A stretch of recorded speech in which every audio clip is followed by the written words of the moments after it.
भाग्यविजय आमच्या विशेष कार्यक्रमात ब्रेक नंतर पुन्हा एकदा तुम्हा सगळ्यांचं मनपूर्वक स्वागत। आपल्याला आज मार्गदर्शन करतायत औरंगाबादचे डॉक्टर विजय चाटोरीकर। स्वप्न आणि शकुन आणि कार्यसिद्धी योग याबद्दल आपण आज चर्चा करतोय। ब्रेकवर जाण्याआधी सरांनी आपल्याला भयानक स्वप्नांवरती कशा पद्धतीने मात करता येऊ शकते त्याबद्दल सांगितलं। सर मला असं विचारायचं की स्वप्न शकुन आणि कार्यसिद्धी योग या दोघांचा एकमेकांशी काही संबंध आहे का? मी यादी तुला सांगितलं की स्वप्न शकुन आणि कार्यसिद्धी योग, जसं मी आता सांगितलं की त्याचा परिणाम कशा पद्धती होतो की आपण एखादी गोष्ट आपल्या मनामध्ये धरून बसली आपण की असं होऊ शकतं की तसंच घडायला सुरुवात होते। आपण म्हणतो मी यादी सांगितलं की वैरी न चिंतिते मन चिंते। आपण प्रत्येक गोष्टी बाबतीमध्ये जास्तच त्या गोष्टीचा विचार निगेटिव्ह पद्धतीने करायला लागलो ना, तर आपण जर तिथे ठरवलं की नाही आपल्याला ह्या गोष्टीवर मात करायची, तर निश्चित तुम्हाला यश मिळू शकतं। फक्त काय होतं की मानवी मनच एवढं कमजोर आहे की तो काय करतो की ते पूर्वीपासून जे सांगण्यात आलेले आपल्याला, आता माझ्या लहानपणी एक सांगायचे की जेवताना जर ताटलीमध्ये मुंगी निघाली आणि ती चुकून आपल्या पोटामध्ये गेली तर आपल्याला डोळे येत नाहीत। आता त्या मुंगीचा आणि ते डोळे न येण्याचा संबंध काहीच नाही। हा, तर फक्त काय की ती मुंगी खाल्यामुळे आपल्याला तसं काही नसतं, ते कावळा बसायला आणि फांदी तुटायला, कोणीतरी खाल्ली असेल मुंगी आणि कोणत्याचे डोळे आले नसतील ही गोष्ट वेगळी। पण ह्या गोष्टी तुम्ही किती ग्राह्य धरायच्या, पण काय होतं की पूर्वी काय होतं की आता तरी विज्ञान एवढं प्रगत झालेलं आहे, सगळ्या गोष्टीची तथ्य आपण तपासून पडताळून पाहू शकतो। पहिल्या काळामध्ये कसं होतं की जे वडिलोपार्जित सांगत आले त्याच गोष्टी आपण मान्य करायच्या, आपण त्याच्यामध्ये जास्त खोलात नाही जायचं किंवा त्यांना क्रॉस करायची आपल्यामध्ये ताकद नसायची, कारण तेव्हाचे ते संस्कार होते। पण आता आपण प्रत्येक गोष्टीमध्ये, मी जर माझ्या मुलाला एखादी गोष्ट सांगितली आता की हे असं नाही असं असं, ते म्हणते पप्पा तुम्ही काही म्हणता, विज्ञान किती पुढे गेलं तुम्ही कुठे राहिले। मग ह्या गोष्टीचे तथ्य अतथ्य पडताळून नंतर आपण त्या गोष्टी मानल्या तर निश्चित त्याचा आपल्याला कार्यसिद्धीमध्ये पॉझिटिव्ह रिझल्ट घेता येतो। सर कार्यसिद्धी योग जो आहे तो कुंडलीच्या दर्जावरती अवलंबून असतो का, असं काही आहे? हा, निश्चितच ना। कसं असतं की आता महत्वाचा आता इथं कुंडलीचा विषय आहे। कार्यसिद्ध करत असताना कोणतंही काम करत आपण हाती घेतोय की आपण ते काम आपल्यासाठी योग्य आहे की नाही हे आधी पडताळून पाहणं फार गरजेचं आहे। की विनाकारण तुम्ही ज्याला आपण म्हणतो की आपल्या ताकदीपेक्षा जास्त वजन उचलण्यामध्ये मजा नसते, की जे तुमच्याजनं साध्य होऊ शकतं तेच तुम्ही केलं पाहिजे। मग ते साध्य होणार आहे की नाही हे आपण आपल्या कुंडलीहून पाहू शकतो।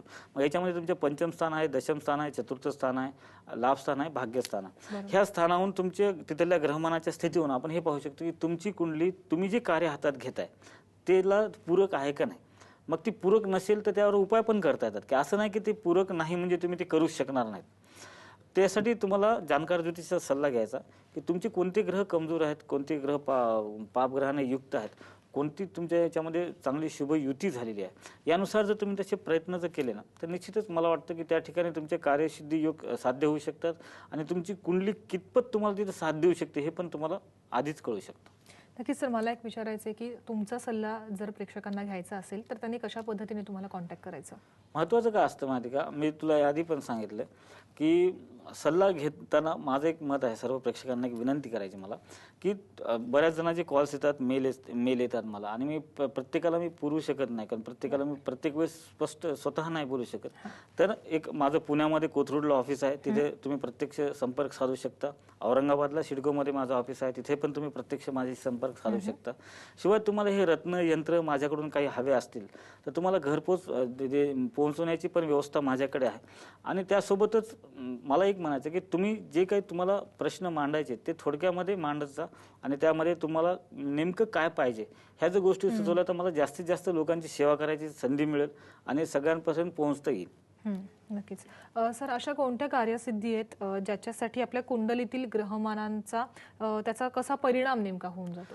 आता एक उदाहरण खातीर सांगतो। आता शैक्षणिक विभागातलं घेऊ आपण की शिक्षणाच्या बाबतीमध्ये एखाद्याला कार्यसिद्धी करायची म्हणजे त्याला एक स्पर्धा परीक्षेमध्ये यश मिळवायचं, ते त्याच्यासाठी ते कार्य आहे की आपल्याला ते अधिकार योग मिळालेच पाहिजेत।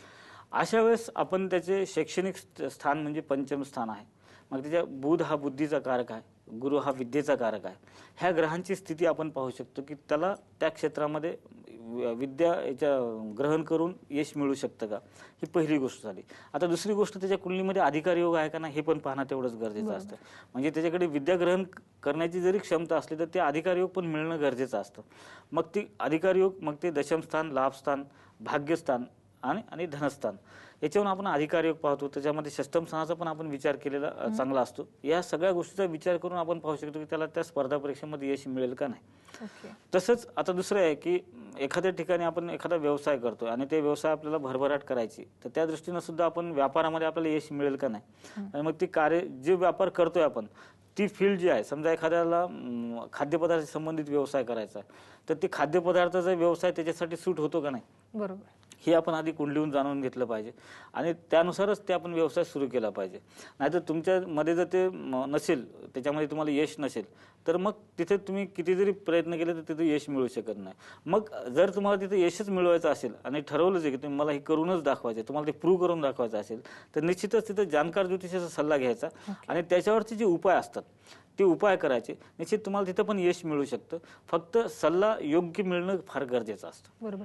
सर, राशी, स्वप्न, शकुन आणि कार्यसिद्धी योगावरती परिणाम करतात का? निश्चितच ना. आता राशी जे असतात ना, हे राशीचे स्वभावाचा इथं फार महत्वाचा आहे. बरोबर.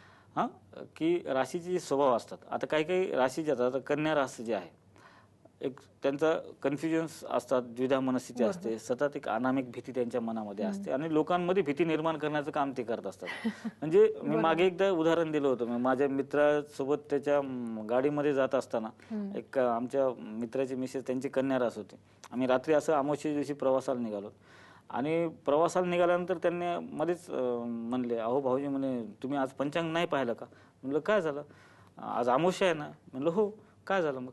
नाही म्हणे, आज अमावस्याचं आपण निघालो. म्हणलं काय होत नाही, अमावस्या असली तरी आपण योग्य वेळ पाहून निघालो, तसं काळजी करायची गरज नाही. लगेच थोड्या वेळ म्हणलं, बघा ना मी आज काळी साडी नेसली म्हणले त्यातल्या त्यात. पुन्हा ते अजून दुसरं सांग. आणि तिसरी गोष्ट अशी हद्द झाली की समोरून एक मांजर आडवी गेली आमची, की त्या लगेच म्हणलं, बघा म्हणले मी म्हणले होते आज अमावस्या आहे, मी काळी साडी नेसली ना, तर मांजर पण आडवी गेली. आता हे त्या राशीचा स्वभाव आहे. आणि असं म्हणून त्या घोरायला लागल्या. मी आणि त्यांचे मिस्टर, आम्ही दोघं जण असे डोळ्यात ते घालून गाडी चालवत. म्हणजे हे जे स्वभाव आहे ते राशीचा स्वभाव आहे. म्हणजे त्यांनी ती भीती निर्माण केली. एखादी गोष्ट त्यांची ती मनात धरून ठेवायची आणि ती प्रगट करायची. आणि इथे जर कर्क राशीचे असतील तर ते काय करतील की मनातच ठेवतील, ते बोलून नाही दाखवणार की आपण जो बोललो तर नेमकं तसंच घडलं तर. हा, तेच जर मिथुन राशीचे असतील तर त्याच्या पुढे जाऊन काहीतरी वेगळं बोलतील. म्हणजे प्रत्येक राशीचे स्वभाव ह्या त्या योगासाठी कारणीभूत ठरू शकतात. कारण कसं असतं की एखादी गोष्ट आपल्याला कार्य सिद्ध करायचं आहे आणि तिथं त्या राशीचा स्वभाव जो कमजोर असेल किंवा थोडा वेगळा असेल तिथे, तर काय होतं, ते प्रयत्न करत असताना त्यांच्यातला जो आत्मबल असतं, सेल्फ कॉन्फिडन्स असतो, तो कमी जास्त प्रमाणात जर होत असेल तर ते कार्य सिद्ध होणार नाही. त्यासाठी मग आधी ते राशीला स्ट्रॉंग करणं फार गरजेचं असतं. मग ते राशीला स्ट्रॉंग कसं करायचं, तर मग त्यांची गोचरची जी कुंडली असते त्यानुसार त्यांचे जे ग्रहमान आहेत त्यानुसार त्यांना उपाय द्यायचे. ते उपाय केल्यानंतर साहजिकच त्यांना ते उत्साह वाढेल, काम करण्याची गती वाढेल आणि निश्चितच त्यांना त्याच्यामध्ये यश मिळू शकतं. सर, आपल्याला अनेकदा मला स्वप्नांबद्दल विचारायचं आहे. स्वप्नांमध्ये असं काही घडू शकतं का की एखाद्या व्यक्तीला काहीतरी बनायचंय, तर त्या संदर्भात काही शकून त्याला त्या स्वप्नांच्या माध्यमातून दिसतात, असं कधी होतं का? काही काही लोकांना स्वप्नात पाणी दिसतं किंवा सूर्योदय दिसतो किंवा सूर्यास्त दिसतो, तर याचा काही इफेक्ट आहे का? कसं आहे माहिती का, ह्याला एक दृष्टांत म्हणतो आपण.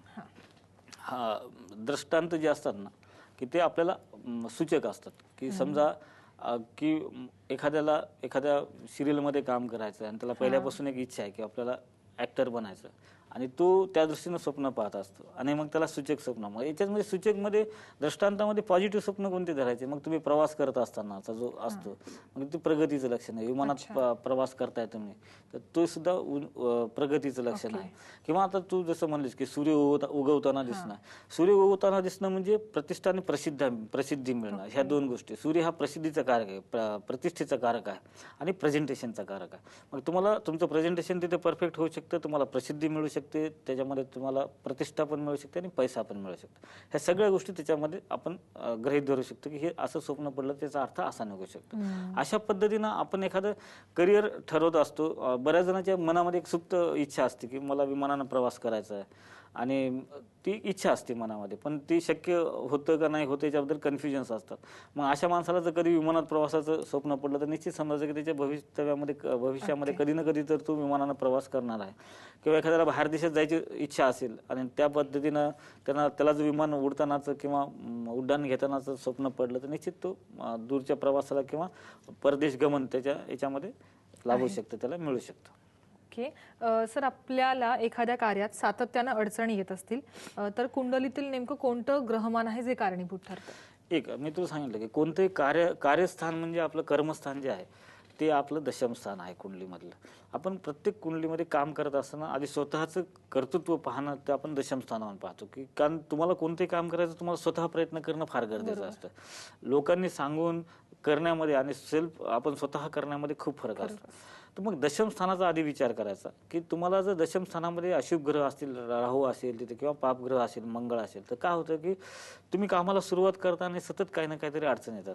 आता कसं असतं की छोट्या छोट्या गोष्टीचा याच्यात एक मकर राशीच्या लोकांना असे अनुभव खूप येतात. एक उदाहरण देतो मी त्याच्यातलं.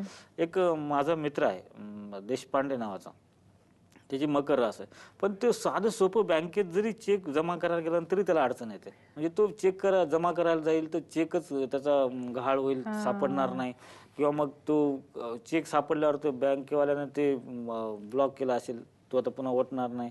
बाहेर आला बँकेतून तर गाडीची चाबीच बँकेत विसरलेली असेल, मध्ये जायला गेलं तर गाडी तोपर्यंत पोलिसांनी उचलून नेलेली असेल. म्हणजे अशा अनेक अडचणी त्याला विनाकारणच ते बघावं लागतं. आणि हे जे असतं ना, मग हे कर्मस्थान जर बिघडलेलं असेल तर त्यामुळे तुम्हाला अशा प्रत्येक गोष्टीसाठी अडचणी तयार होतात. त्यासाठी कर्मस्थानाशी संबंधित त्यावेळेस तुम्ही रत्न धारण केलं किंवा त्यानुसार तिथल्या ग्रहाची उपासना जर केली तर निश्चित तुमच्या कार्यसिद्धीमध्ये अडचणी येत नाही. नक्कीच भाग्यविजयमध्ये ही चर्चा आपल्याला अशीच सुरू ठेवायची आहे, पण घेते आणखी एक छोटासा ब्रेक.